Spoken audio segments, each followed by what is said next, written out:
The next step in configuring WordPress settings is your permalinks, and this one is extremely important to get right.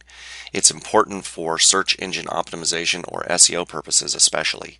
So let's go take a look, and I'll tell you why I suggest that you change your permalinks to this particular setting that I'm about to tell you. So you're in your dashboard, go to Settings, choose Permalinks, and by default WordPress sets your permalink at this post ID number, which is great from a database perspective and from like a server and retrieval perspective, but it's horrible from an SEO perspective, as are the next three options.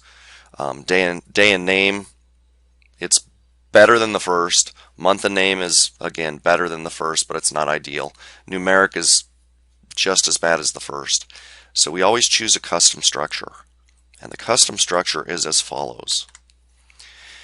It is / parentheses post name, not parentheses, %, post name, %, hyphen, %, post underscore ID, %, and /. Let me tell you the reasoning.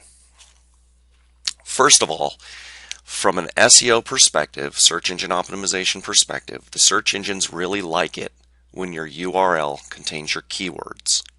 It's been proven time and time again, and it's further been proven that your keywords towards the front end of the URL is better than your keywords at the back end of the URL. So the closer you can get your keywords, which in this case is your post name, because hint hint, as you name your posts, you're thinking of the keywords that you want to target, and you're using those keywords in your post.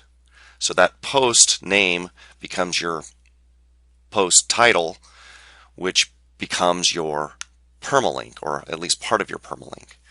Now, the part after the hyphen, the post ID, that is to help us and to help WordPress figure out when we make a duplicate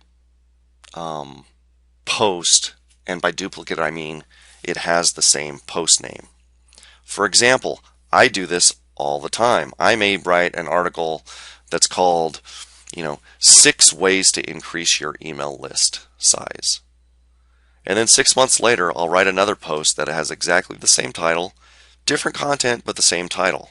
Now, if I gave both of them the same title and I did not have this permalink structure, let's say, for example, I just had post name, WordPress would get a little confused, and it wouldn't really know what to do with that as far as assigning a permalink. It would actually just assign a permalink post name -2 if I made another one -3 if I made another one -4. In this case, what it does is it takes that post ID, which is inherent to the WordPress database that's on the back end that you rarely ever see, and it uses that post ID. Same difference, but this is a much better custom permalink structure from an SEO perspective for your website. Then click Save Changes, and you're done.